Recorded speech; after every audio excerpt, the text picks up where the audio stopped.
Hi there and welcome to another cosplay video tutorial on my channel. This time I'm sewing RUMI's final outfit from the show K-pop Demon Hunters that just aired on Netflix. All you need to sew this yourself is about 0.6 meters of elastic shiny fabric, the same amount in jersey if the first fabric would be too thin on its own, about 0.2 meters of elastic golden fabric, a big 3 to 5 mm foam sheet, Dremel, heat gun, box cutter and precision knife, fabric glue, scissors, bobbins and fabric clips, sewing chalk, basic sewing equipment, and of course a sewing machine. I'll link you the products I used in the video description. This tutorial is based on the patterns you can find in my Etsy shop. Click the link in the description to have a look and also check out my Patreon where you get the patterns as revolts for cheaper. Okay, so let's get started.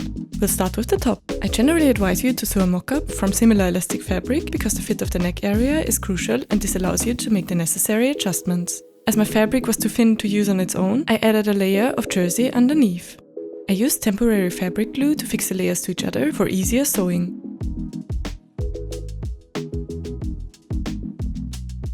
I then pinned the top pieces together as indicated in the pattern and sewed them with my overlock. You can also use a zigzag stitch on your regular sewing machine for it. I ironed the seams, then drew on the zipper line and cut the top open in front. After that, I hemmed all open edges with my overlock to secure the two fabrics to each other.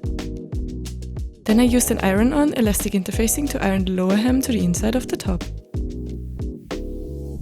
I then cut out the golden trims for the neck and arms, sewed the ones for the arms together as intended, pinned them to the top and sewed them on. Then again there is some ironing to do, as well as using more interfacing to iron the edges of the trims to the insides. This will give you a very satisfying golden trim. I printed two of the included star models in the highest detail setting on my Bumble Lab printer, filed them down a bit and then, using a heat engraving tool, carved a little line for the metal ring on both stars. I prepared a golden wire ring in the right size and glued it to one of the stars before gluing the other star on top of it. Using the heat engraving tool, I closed the edges around the star and again sanded it down a bit. I then primed and painted the star golden.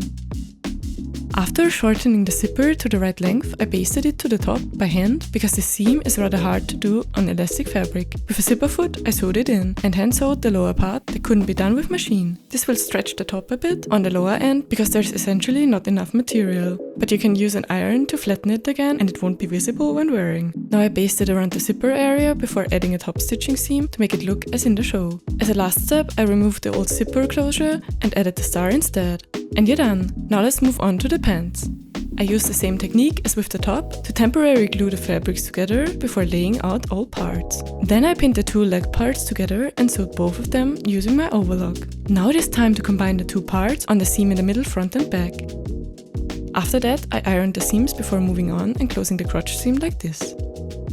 Since my waistband is already 2 layers, I just closed it in the back.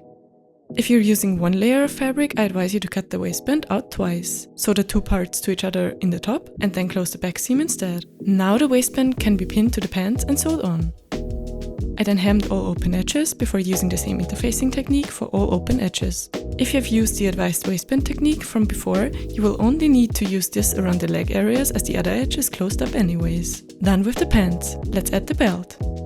I first cut that one out of 3 mm foam like seen here. Then beveled all edges using a Dremel and heat sealed it. After priming, I spray painted it gold and added some even shinier golden color with a sponge on top. I then took the same golden foil fabric I used for the top trims and glued the belt on top. Then I carefully cut around the foam. I redid the step with a thicker, non-elastic sweet platter in the back to ensure a sturdier fit. Using some warbler leftovers, I formed this little rod and poked 5 holes for the wire to go through. I painted it gold and added these little chains.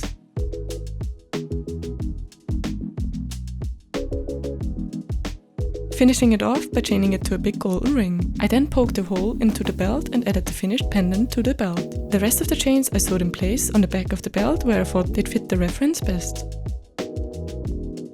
In the end, I added a small velcro closure and the belt is done as well.